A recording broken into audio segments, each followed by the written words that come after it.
Resultados de los hilos masculinos, primera serie, primero Jacoba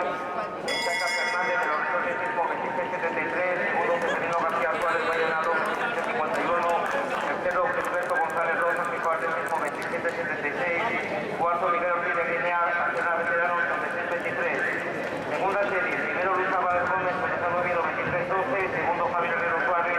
la Grupo Cultural Comadonga 2341, tercero Lucas Polani